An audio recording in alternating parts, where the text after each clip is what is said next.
Assalomu alaykum hurmatli saytimiz kuzatuvchilari. Bugun studiyamiz mehmoni cho'ponlik sohasida 35 yillik tajribaga ega bo'lgan akamiz Sayfiddin Mamatov. Sohaga kirib kelishlari, chorvachilik sohasidagi yutuqlar, bugungi sohadagi muammolar va xalq va davlat tomonidan e'tirof etilishiga sabab bo'lgan xizmatlari yuzasidan suhbatlashish uchun Sayfiddin aka Mamatovni taklif qildik. Sayfiddin aka, avvalo xush kelibsiz. Rahmat, xush ko'rdik. Umuman cho'ponlik sohasida bugun nega yoshlarda qiziqish kamayib ketdi? Sizda qanday bu sohaga qiziqish bo'lgan? Kirib kelishingiz sababi nima bo'lgan? Faqat dasht o'lkada yashash sababmi yoki bu sohaga bo'lgan mehrmi? Endi chorvachilikka men yoshlikdan qiziqqanman.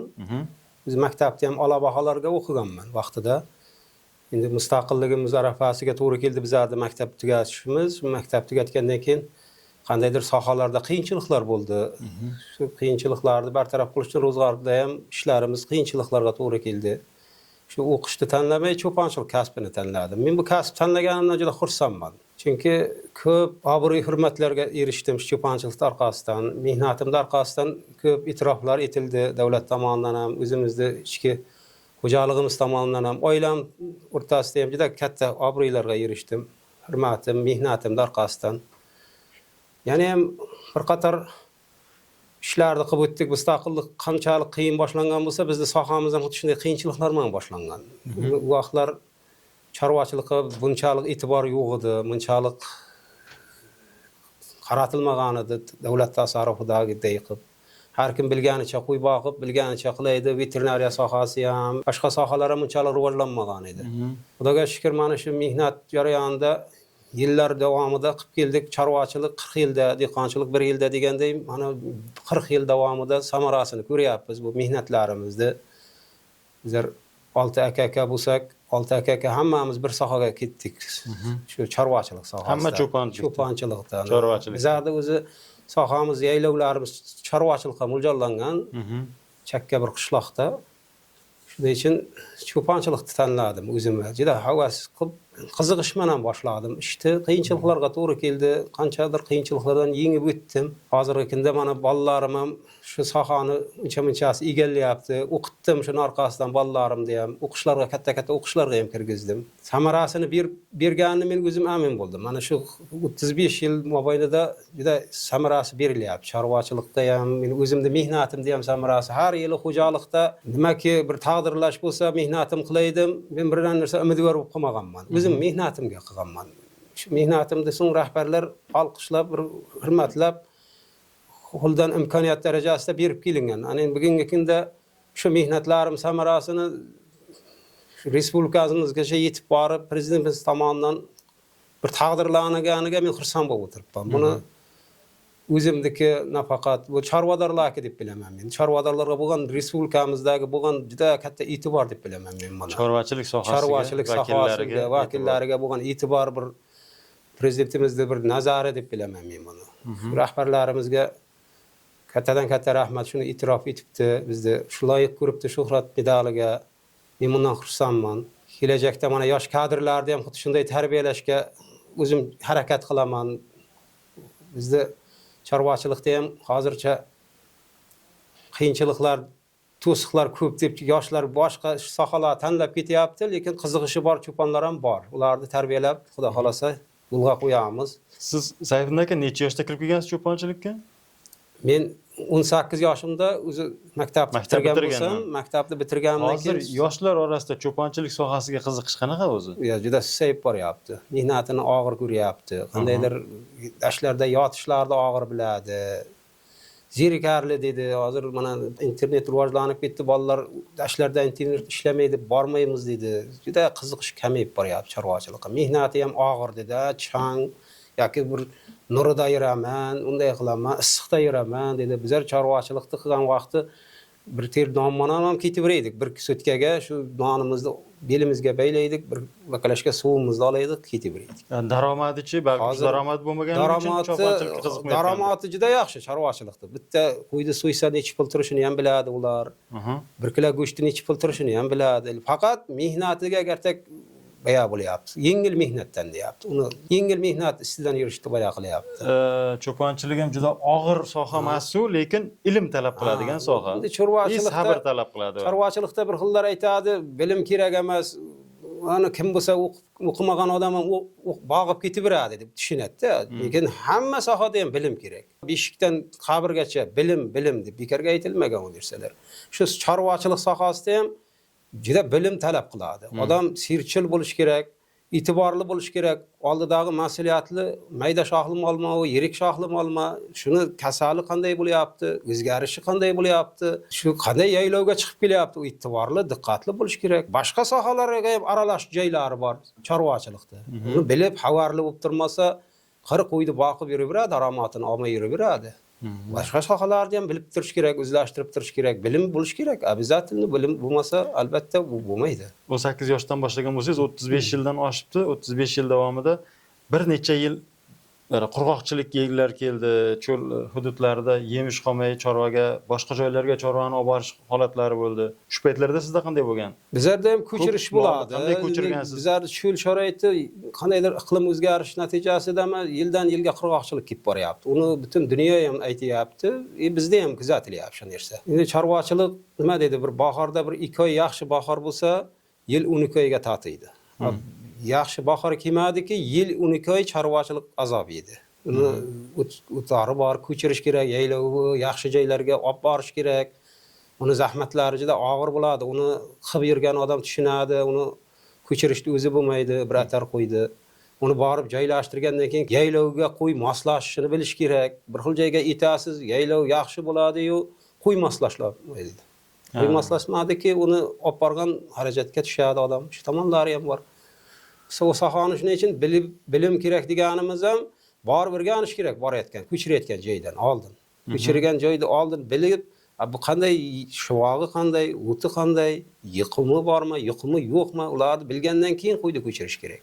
Atak xarajatga tushmaydi keyin. Oldindan bilib o'rganib moslashmasligini sabablari nimada ko'proq shu? Endi o'zini hamisha ham qo'y o'zini tug'ib o'sgan joyga moslashgan bo'ladi. Mana bu sho'ri yeri yaxshilar ko'proq tuzli kabir joyga borsa qo'y moslashmaydi. Tuzli mana yeri ser yog'in, tog'li hududlarda sho'rlik darajasi past bo'ladi. Qo'yda sho'rlik darajasi ko'payib bergan qo'ylar u joylarga borsa moslashmay qoladi. Shu tomonlari bor. Keyin yana bitta narsa, mana sohadagi eng og'riqli masalalarga keldik-da hozir. O'zi siz ham chorvachilik qiyin soha, aytganingizdek muammosi ko'p. Uni o'ti, suvi, boshqa bilan qurg'oqchilik kuchaygani sababli yildan yilga chorvani boqish qiyin bo'lib ketyapti. Katta mol bo'lsa ham, mayda mol bo'lsa ham, o'zi ikkalasi ham qiyin. Sohada mutaxassislar kam. Yana buni ustiga naslli molni naslga almashtirish, naslini yaxshilash bo'yicha ham bir nimadir tizim bo'lyaptimi ish yoki o'zimiz mahalliyni ham yaxshilash mumkinmi? Faqat chetdan olib kelishga qaram bo'lib qoldikmi?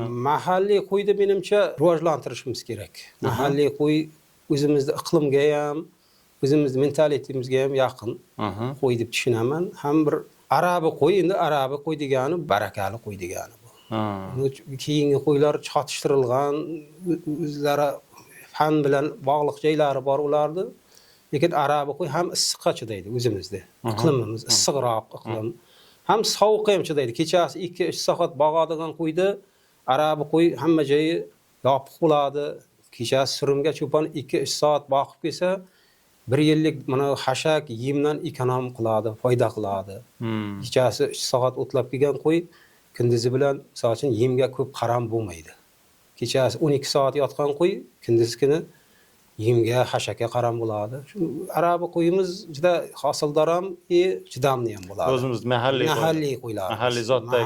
Mahalliy zotdagi qo'ylarimiz juda chidamli, daromati ham yaxshi. Uncha kasallik ham yo'qmaydi. Bizda umumiy jamoamizda 12,5 mingta ona bosh qo'y bor. Shundan har yili 6 mingdan ko'proq qo'zi o'stirishga qoldiramiz. Shundan atar chiqaramiz. Endi shu jamoani ichida bizda ham hissamiz bor. Albatta. Endi shuni bizga tegishli atarimiz bor. Shularni biz ham shu qatorda ko'paytib kelyapmiz. Yosh kadrlarni iloji boricha ko'proq chiqarishga harakat qilyapmiz. Men ham o'zim 10 ta ishchi o'rin yaratganman. 10 ta ishchi o'rin yaratganman, 10 ta ro'zg'or obod degan u. 10 ta ro'zg'or shu yerda Özüne tamarqa qo'ygan bor chakana. Özümüz ham oylik qo'shimcha oylik beramiz. 6 million oylik belgilangan. Yeb ichish hamma tomon sharoitini qilib beramiz. Ko'chirgan vaqtimiz u tomonlarni ham hisobga olib qo'shimcha oyliklar to'lanadi. Cho'ponni rozi qilib qo'ysak, bizda qo'yimizda ular rozi qilib qo'yadi mehnati bilan. Cho'pon rozi bo'ldiki, kam tortdiki, so'ng qo'yamsan, shunga qarab o cho'pon ham aytadi, meni dedi kam beryapti, men uncha mehnat qilmayman dedi. So'ng shu tomonlari ham bor. Odam hamma tomon ko'nglini ola bilishimiz kerak. Misol uchun atarimizda 8 bosh ona qo'y bo'ladiki, 8 ta jon degani. Unga albatta joningizni berib qaramasangiz, o bir jihoz ya buyum bo'lsa ekan, ertaga bir yaxshilab yuvib qo'yaman yo qarab qo'yaman degan gap bo'lmaydi. O tirik jon bo'ldiki qarash kerak kindik.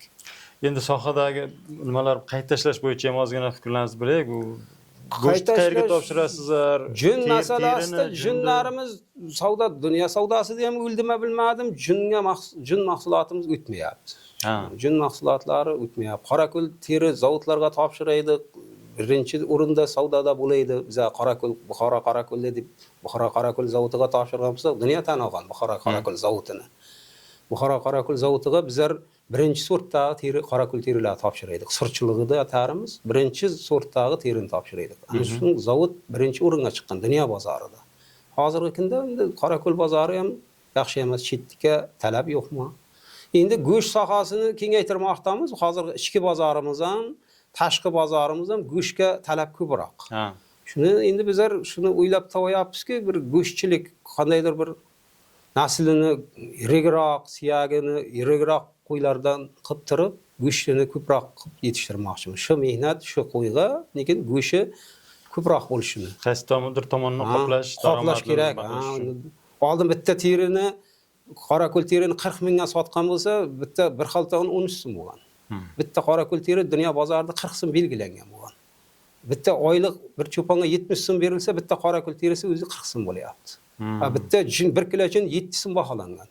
7 so'm baholangan bo'lgan. 1 kilo tabiiy jin, qo'ydi jini. 2 mavsum qirqilganda bir qo'ydan 2 kilo jin chiqqan. Bu o'zini yeyishiga qo'yini 1 yillik 12 oy hosil nimaki yesa yetgan. 1 kilo o'zini bir mavsumdagi qirqim jini. Hozir jinlar bunday bo'lib boryapti. Hozir sizning xo'jaligingizda qancha jun, qancha teri olinadi o'zi? Har bir qo'yga boshqa qo'yga 2 kilodan 2 mavsumga beramiz jun. Talab bormi? Talab bor. Endi hozir junga talab yo'q. Bizlar olib boryapmiz. Avval bo'lgan, endi shu sistema shu bilan hozir tashlab yuborilyapti. Hozir endi qandaydir bir yo'lga qo'yganda bizni shu jinlarni bir ish qayta ishlaydigan zavod ochilib, bir qandaydir bir tortganda, bo'lmasa tabiatimiz rasvo bo'lmaydi. Shunlar yig'ishtirilib, shuni orqasidan nimadir kimdir daromad olsa, tabiatimiz ham tozalanadi shundan. Terichi hozir teriga ham talab yo'q. Charim desa, charimni ham hech kim kiymay qo'ydimi, hech kim so'ramay qo'ydi. Qancha teri chiqadi sizdan? Endi men hozir bizlar teri mahsuloti olmaymiz. Endi hozir bizlar faqat go'shtchilikka topshirganimizni terisini olamiz. Go'shtga. Lekin uni ham qayta tashlab beradi. Bizlar endi go'shtga chiqaramiz hozir. Erkak mollardan, yosh katta qo'ylardan go'sht uchun burdoqchilikni yo'lga qo'yganmiz. Shu burdoqchiliklardan faqat chorvaniki hozir faqat go'sht qoldi. Faqat hozir asosiy daromadi go'sht bo'lyapti. Asosiy daromad go'sht bo'lyapti. Men bu sohada ishlaganimdan ham faxrlanaman. Shu sohada necha yil, 35 yil bo'lgan bo'lsa, mana bu yotoq ota-onamning duolari chorvadorlarga deb bilaman. Shu O'zbekiston bo'yicha chorvadorlarga hammasiga ham rahmat, e'tibor qaratganiga. Men buni kutmadim, to'g'risi. Prezidentimiz farmoni bilan mustaqilligimiz 35 yilga shuhrat medali bilan mukofotlandim. Men bundan g'ururlanaman. Biz chorvadorlarga qaratilgan katta bir e'tirof, katta bir e'tibor deb bilaman men. Bir qishloq, chekka qishloqdan bir shuhrat medali chorvachilikda oldiganman, faxrlanib yuribman to'g'risi. Bu chorvachilikda hamma sohaga ham e'tibor katta, o'zimizda O'zbekistonda chorvachilikka ham katta e'tibor deb bilaman. Bir chorvador bilan suhbatlashganimda shaharga borsam ham cho'pon tayog'imni bir joyga qo'yib ketmayman, tashlab ketmayman derdi. Endi cho'pon tayog'ini xor qilmaydi degan joyi bor. Cho'ponni tayog'idan hatlab o'tmaydi, oshib o'tmaydi degan joy. Oshib o'tgan cho'pon tayog'ini bilmasdan oshib o'tsa ham xafa bo'lib qoladi. Chunki u barakasi o'zini. Uni ustidan oshtirmaydi. Agar o'zini yoshi, pensiya yoshiga yetib, o'zini qurbi kelsa ham, hech bo'lmasa o'g'liga bo'lsa ham shu cho'pon tayog'ini topshiradi. O'g'lim, mana men shu cho'ponni tayog'ini, cho'ponni qilchilikdan, kasbdan xor bo'lmadim, shuncha yil mehnat qildim, mehnatimning arkasından shuncha yutuqlarga erishdim. Endi sen ham balam davom ettir degan ma'noda bor u an'ana. Ustalarda shogird chiqarsa nimadir asbob sovg'a qiladi. Cho'ponlarda ham rasmi shunaqa tayoq sovg'a Tayoq sovg'a qilinadi. Men bo'lgan narsa u bosh cho'ponlar yosh katta ustoz cho'ponlardan olgan cho'ponlar yaxshi bo'lib ketgan taraflarini ham ko'rganman. Yaxshi tomonga o'zgarib, ham duo o'rnida ham boya aytganingizdek meros qoldiradi. Ana shunday cho'pon bo'laman, men ham nasib bo'lsa shu ustozimday bo'laman deb harakat ham bo'ladi. Bu an'ana bor. Eskida ham bo'lgan, hozir ham bor bizda cho'pon yig'ilishlar bo'ladi, bir o'zlarimizni o'tirishlarimizda endi men senga havasda ham bo'lgan joylari bo'ladi. Bir xil odam shu cho'pondan tayog'ini olib qolsam edi degan gaplar bo'ladi. Beriladi, so'ng cho'pon havasda bo'lib bir necha marta aytilib, cho'ponni tayog'ini topshirish marosimi qilamiz. Bu ham an'ana bu cho'ponlar ichida tadbir bo'lar ekan-da, tantanali ravishda topshirilar ekan. Cho'ponlarda o'zlarini ham alohida vrachlari, nimalari bor-da, har bitta nimada. Bor, berkitilgan. Undan tashqari cho'ponni o'zi ham bilish kerak. O'zi bilish shart. O'zi bilmasa, uni veterinar doktor uyda turib uni kasalligini bilmaydi. Kelib nazorat qilishi mumkin, davolash mumkin. Odamni o'zi sezib turishi kerak, qo'yi nima bo'layotganini. Tabiiy tug'ma bir insonda ichki hissiyot bo'lish kerak endi cho'ponchilik uchun ham. Doktorga olib kelsak, "Meni davolab beraman" dedi, davolab beradi ham, lekin qiyinchilikmi? Uning uchun bitta ikkita talafotlar ko'riladi. Cho'pon sezsa qo'yini kechasi turib nima bo'layapti, ertalab turib nima bo'layapti, shuni sezsa cho'pon oldini olgan bo'ladi. Cho'ponning sezgirligi, bilimligi ana shunda kerak bo'ladi. Ko'p talafotni oldini olgan bo'ladi. Qo'yimga nimadir bo'pti deb so'ng doktorni chaqiradi, o'zi yetmagan, aqli yetmagan joyiga. Talafot kamaytirishdan ko'ra uni oldini olgan yaxshi deydi-ku. 35 yil mobaynida shu cho'ponchilik kasbini tanladim, lekin shu har yili ham qiziqishim borligiga sabab birinchi yili yosh kadrman, yosh cho'pon bo'lib chiqqanman, ustozlardan duo olib. Birinchi yil davlatimizga mahsulotimni yaxshi qilib berganman. Yaxshi ko'rsatkichimni, qo'zilatishimni ham yaxshi qilib berganimdan meni o'zim kutmagan holda bir oddiy oq-qora televizor bo'laydi. Oq-qora televizor bilan mukofotlandim. Shundan so'ng g'ururlanib har yili menga qadaydir o'zimga motivatsiya beraman. Shu har yili ham shu harakat qilaman, o'zimni javobgarligimdagi mayda shohli mollarni iloji boricha qishdan betalafot olib chiqib, bahorgi mavsumga qo'zilatib, ham bir atardan ikkinchi atarda yaratishga harakat qilganman, harakat qilib kelyapman. Shuni hisobiga bir qancha mukofotlar o'zimni ichki xo'jaligim tomonidan ham menga qancha taqdirlashlar bo'lgan, keyinchalik xolodilnik sharoitdan kelib chiqib, yaxshi tomonga o'zgarib ketavergan sayin yaxshi mukofotlar ham olib o'rdim. Mana bugungi kungacha shuhrat medaligacha yetishdim, xudo xolasa. Yana bu davom ettirib beraman, bundan faxrlanib, bundan g'ururlanib, prezidentimiz shuncha qaratganiga g'ururlanib, yanada ham mehnatimni oshirib boraman, samaradorligimni. Katta rahmat e'tibor qaratganlariga ham.